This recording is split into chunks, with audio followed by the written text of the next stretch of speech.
This morning, new details on how our food supply is giving rise to antibiotic-resistant superbugs.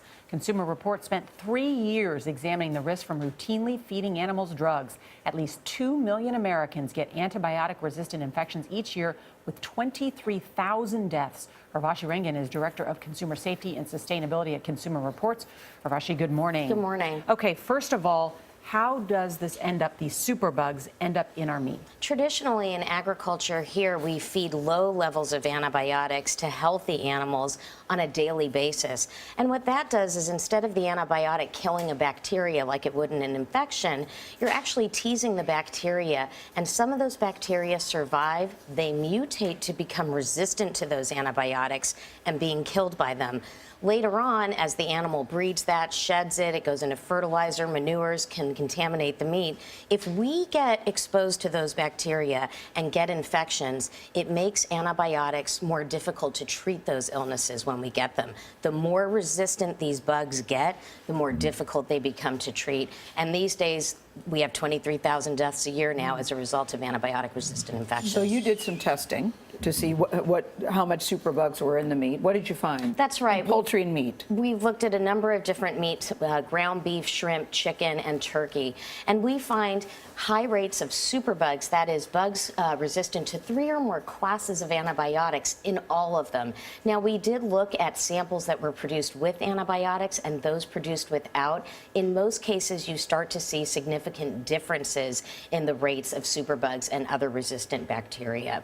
So the good news is there are choices on the market that consumers can make, and there are better farming practices that don't use these things.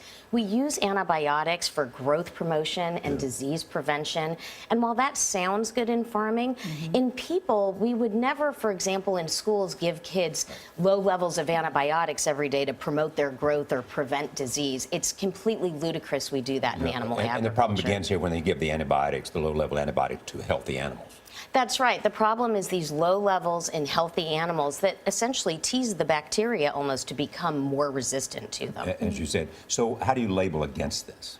So the FDA has some guidelines ahead for the industry to say we can't use medically important human antibiotics for growth promotion, but disease prevention purposes are still allowed. We need more, and we also need farm hygiene and management practices to be implemented. In the meantime, consumers can shop for meat produced without the routine use of antibiotics.